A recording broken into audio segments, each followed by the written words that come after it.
The video started with my son screaming. A sound I'd never heard from him before, pure, cracked fear. The camera shook. My neighbor whispered, "You need to see this." Then I saw her, my wife, standing in the corner, arms folded, smiling. Behind her, some man I'd never met was yelling. My son, 10 years old, was on the floor, holding his ribs. The man kicked him again and shouted, "Call your dad, let him hear you cry." My wife laughed. "Go on, tell your dad his boy's getting toughened up." Then my phone rang. My son's sobs filled my ear. "Dad, he's hurting me." I said calmly, "Son, Daddy's pulling up now, with friends." He didn't understand. Neither did they. 3 hours later, I was on a military flight home. Emergency leave, no questions asked. 32 hours of silence. No messages from her, no apologies, no excuses.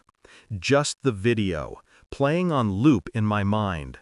Each frame, each second, burning into my chest. I used to think love was patient. I used to think forgiveness made me strong. Now I know patience is a weapon. We met in college. She was warmth, laughter, the kind of woman who made any room feel like summer. I fell hard. Too fast, maybe. We built a life. One mortgage, one son, and one lie at a time. I should have seen it coming. The late nights, the locked phone, the sudden distance when I called from base. I'd ask, "Everything okay?" She'd say, "You worry too much, we're fine." But she wasn't fine. She was busy auditioning replacements. When the neighbor sent that video, the betrayal wasn't new. It was just recorded proof of what I already felt. But it wasn't the cheating that broke me. It was watching her laugh while our son cried. That was the moment something in me died. And something else, something colder, took its place.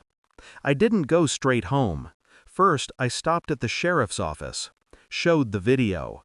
Child endangerment, assault, visual evidence. The sheriff, an old friend, didn't say much, just nodded and said, "We'll handle it right." I said, "Not yet. Let me walk in first." He understood.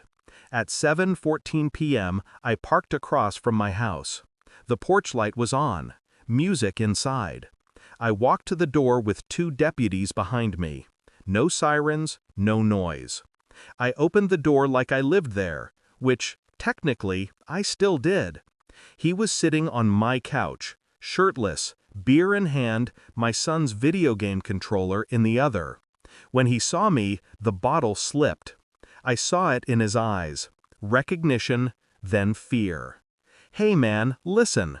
I didn't raise my voice. I just looked at my wife. "Where's my son?" She froze. The confidence drained out of her face like color washing off paint. He's asleep upstairs." I nodded to the deputies. "Go get him." Carefully. They did. When they came down, my boy clung to one of them. He saw me, ran straight into my arms, and whispered, "You came." "Always," I said. Then I turned back to her. To him. "You two have 3 minutes before this house becomes evidence." He tried to talk, begged. I didn't mean to. I stepped closer. Quiet. Controlled.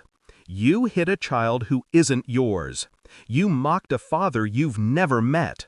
You thought distance meant safety." He started shaking. Actually shaking. I leaned closer. "You said I was 1,000 miles away. You were right, but I walk faster than you think." The deputies moved in then. Cuffs, rights, tears. When they lifted him, I saw it, the wet stain spreading down his jeans. He couldn't even face me. My wife reached for me, but I stepped back. "Don't." Her voice cracked. "Please, I made a mistake." "No," I said. "You made a choice." The trial was clean. Video evidence. Child testimony under protection. Custody granted. Divorce finalized. She left town after that, somewhere far enough to avoid the whispers. I stayed. I rebuilt. My son sleeps peacefully now. He laughs again. But every night before bed, he checks the locks twice. I don't stop him. We all heal differently. Sometimes I re-watch that video, not to remember the pain, but to remind myself of what silence can do when it chooses to act. People say revenge poisons the soul. Maybe they're right. But justice? Justice cleanses it. And that night, when I told my son, "Daddy's pulling up now with friends," I meant it. Because when I move, I don't move in anger. I move in certainty. And certainty is the last thing they ever see coming.